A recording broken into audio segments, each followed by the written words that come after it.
नमस्कार आप सभी को। मैं निराला सिंह, चार्टर्ड अकाउंटेंट। आप सभी को हमारे देश की स्वाधीनता की 77वीं वर्षगांठ पर बहुत बहुत शुभकामनाएं।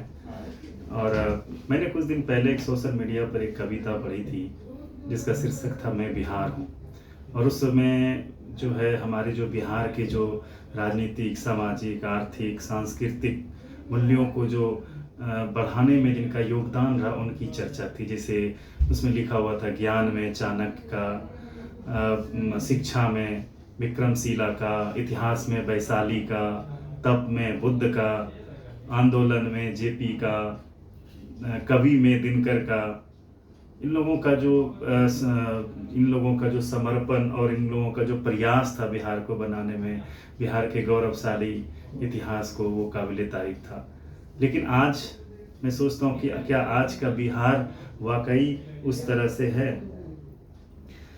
नालंदा और विक्रमशिला जैसे विश्वविद्यालयों की देन वाले बिहार में आज हमारे बिहार में एक भी ऐसा विश्वविद्यालय नहीं है जो हमारे भारत के टॉप 100 विश्वविद्यालयों में से एक हो।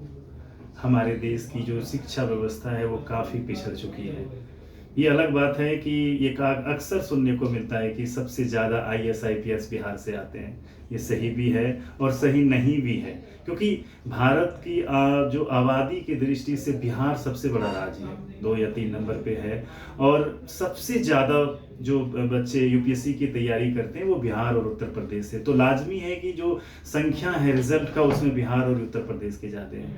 लेकिन यूपीएससी जैसे विषयों को छोड़ने के बाद और सारे विषयों की बात करें, अगर हम बात करें एरोनॉटिक्स की, बायोटेक्नोलॉजी की, सोशल इंजीनियरिंग की, आर्टिफिशियल इंटेलिजेंस की, तो ये सब विषयों का तो नाम भी नहीं सुने हैं।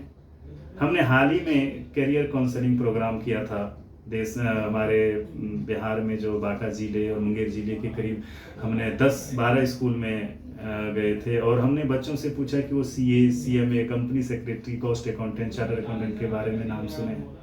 और ताज्जुब होगा आपको जानकर, कोई भी बच्चा नाम नहीं सुना था। उसमें से 2-4 बच्चे ही थे जो कॉमर्स का नाम सुना था। तो आप सोच सकते हैं कि शिक्षा की जो व्यवस्था है वो कितनी नीची है। और बात करते हैं IAS IPS की। आज हमारे देश में, हमारे बिहार से IAS IPS तो बनते तो जरूर हैं, लेकिन बनने की जो उनके पीछे जो कारण है वो क्या कारण है?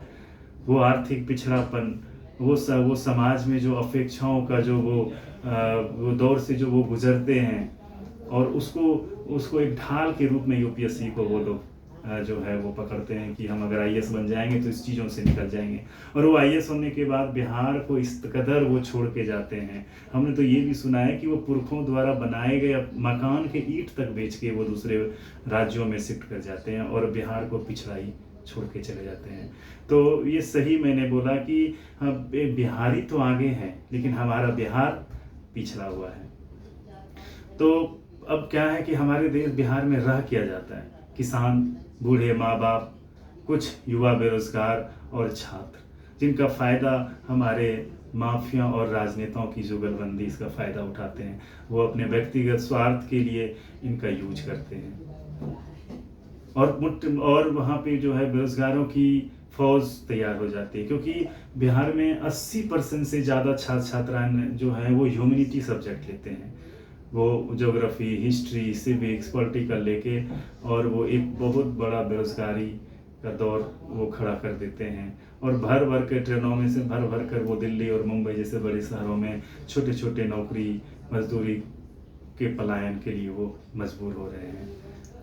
तो हमने कुछ दिन पहले एक ब्लॉक लेवल का कंपटीशन कराया था जिसमें कि हमने 700 बच्चे शामिल हुए थे। और 700 बच्चे में जो टॉप 5 के थे, जिनको लैपटॉप और मोबाइल और साइकिल मिला था, उसमें से 4 बच्चे जो थे वो इंग्लिश मीडियम स्कूल के थे। तो आप समझ सकते हैं कि जो सरकारी स्कूल के बच्चे जिसकी संख्या ज़्यादा है, वहाँ का पढ़ाई का जो स्तर है वो बहुत गिरा हुआ है।